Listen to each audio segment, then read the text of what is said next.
Dr. Jose Chameleone ayingizaawo munnange ate Cybertruck esayidi eno bye ngenda okubeera nga nkulagako ko bannange emmotoka eyaka kye bayita munnange ate okwaka kw'ossa ate ne Palaso naye avuddeyo munnange ate naye n'alaga munnange ate ettabbu alaze emmotoka ye empya munnange wali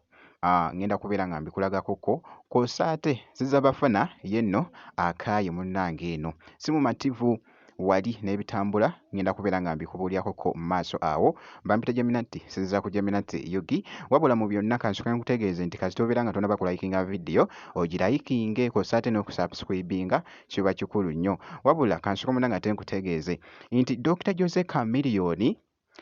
atureedinze nnyo ennaku zino munnange oluvannyuma akatambi akaasasika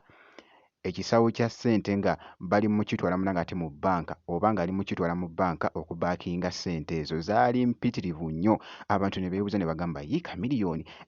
yayogeza munnange ate bingi nnyo abantu esayidi eyo era nga mu kaseera ke kamu wuuno avuddeyo n'ayingizaawo munnange ate ekika kino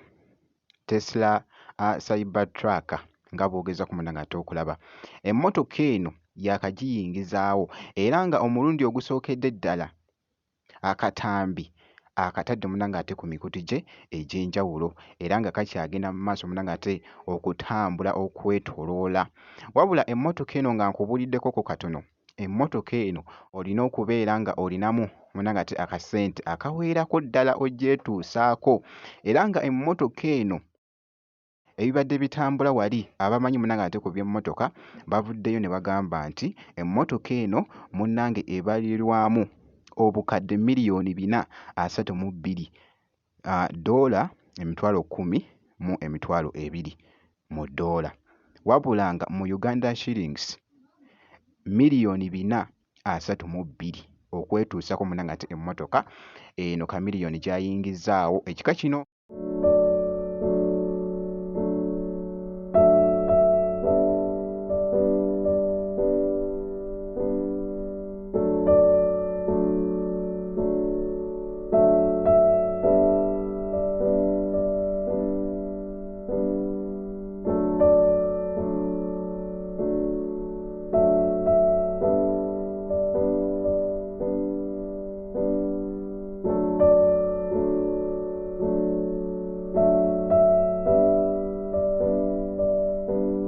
Fashoni yaayo ya njawulo ate ya bbeeyi nnyo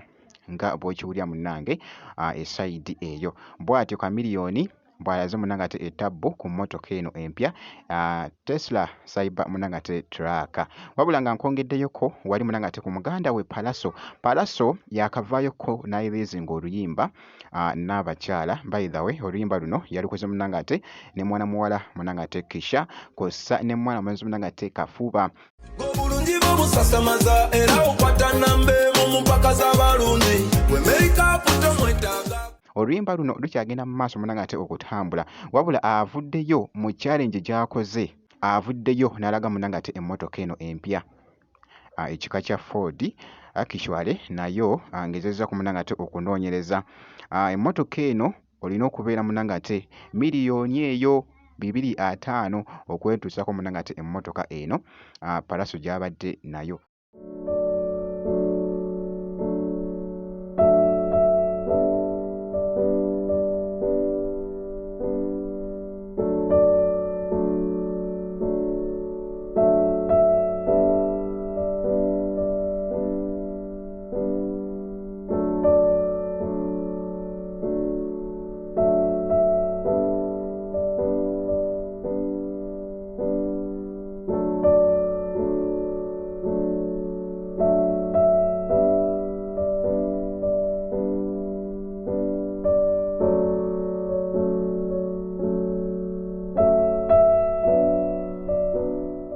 Abadde munnange nga yakagireeta gye buvuddeko era nga wayiseewo ko munnange ate actually nga ndowooza myezi ngaawo bwe gityo alina munnange ate ebirungo byagyongeddemu nga bw'ogezaako okulaba ebadde etemagana mu katambi ako bannange abadde ayaka abadde ayambadde kye bayita munnange ate ebikumba wali wonna abadde munnange ate anyumidde ddala wabula nga nkwongeddeyo ko wali Zizza Bafana avuddeyo Jjajja Bafana avuddeyoko ng'alaga munnange ate obutali bumativu oboolyawo abadde ng'ali mugamba nti yiyi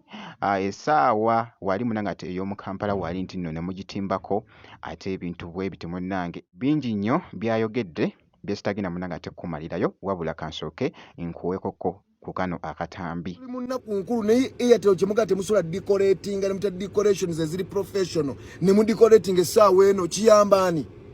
dada kyama nebino bintu biswaza mmwe essaawa Airtel mungamba mutya munno tetukyabalaba ekyo kira ne mwana Uganda eno simani omutoza nga nti oli wakabi n'okwata ekibuga n'okyonona bwononyi mboyagala bwa president ng'oyonona bwoti ekibuga mukitimbamu obugwegoye agabire tugezaako okulwanyisa n'okukyawa wano kaira bambu Airtel mbu y'amaanyi ne mulema no decoratinga wonne mwe bagaayi mwana Yoyo nno munnange ate Jjajja Bafana nkugambye engeri gy'abadde agoyingamu munnange ate crazy n'eyo statement gy'abadde akoze mu katambi ako akabadde kafuuse munnange ate ettabbu wali ku mukutu ogwa TikTok. Inno bwe nti munnange ate bwe nkoze kakasa nti osubscribinga